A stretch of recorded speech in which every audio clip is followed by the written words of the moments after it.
Vous voyez cette personne qui défile là, bah c'est moi.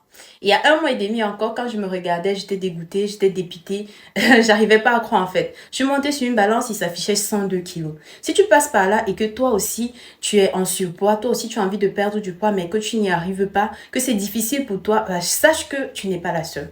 Tu n'es pas la seule à te lever le matin et à te dire aujourd'hui je me reprends en main, aujourd'hui je change mes habitudes alimentaires, mais que quand le soir arrive, tu essayes de faire le bilan de ta journée, c'est zéro, parfois même moins 10. Tout simplement parce que tu as mangé n'importe quoi, que tu n'as pas vraiment fait les choses comme il fallait et tout. Tu n'es pas la seule. Je vous l'ai dit, je suis ici pour vous motiver. Je suis ici à travers ce que moi j'ai vécu, à travers ce que je vis actuellement parce que je suis toujours en obésité. Je suis toujours en train de changer mes habitudes alimentaires, à prendre soin, à recommencer à prendre soin de moi parce que oui, j'ai perdu la main à un moment donné, mais c'est pas pour autant que je n'ai pas trouvé la force en moi de recommencer encore et encore. Vous êtes capable de faire des merveilles. Vous êtes capable de prendre soin de vous. Vous êtes capable de surpasser ça. J'ai commencé à faire du sport, mais croyez-moi, ça a été difficile.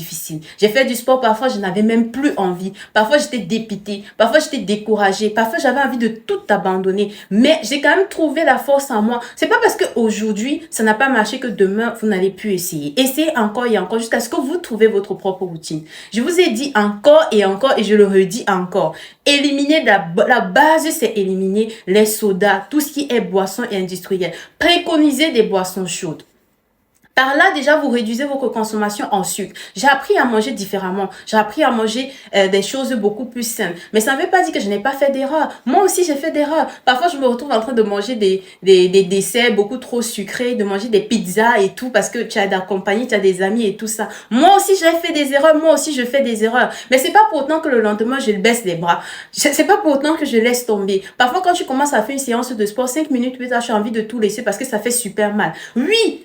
Mais tu es capable de faire mieux encore demain. Demain, réessaye. Réessaye jusqu'à ce que tu y arrives. Tu es capable de surmonter ça. Tu es capable de surpasser ça. Tu es capable de trouver cette force en toi de faire ce qu'il faut pour y arriver. Moi, je sais, j'ai confiance en vous. Et je vous l'ai dit, je ne cesserai de le dire. Je suis là pour vous motiver. Si vous avez des questions, si vous avez envie, je sais pas, défoulez-vous dans les commentaires. J'essaierai d'y répondre. Aujourd'hui, quand je me regarde, je suis fière de ce que j'ai pu accomplir. Mais est-ce que je suis pour autant déjà sortie de l'obésité? Non. Le parcours est encore long. Parce que pour quelqu'un qui fait 1,70 m comme moi, qui est dans la tranche d'âge de 23-24 ans, je devrais être dans 62-69 kilos. Sauf que j'ai encore 20 kilos à peine. C'est pas pour autant que le chemin est long. Mais je ne compte pas baisser les bras. Et je sais que vous aussi, vous pouvez y arriver. Donc, n'abandonnez pas. Croyez en vous, même quand c'est dur. Ne baissez pas les bras. Prenez grand soin de vous. Bisous. Je sais que vous pouvez faire des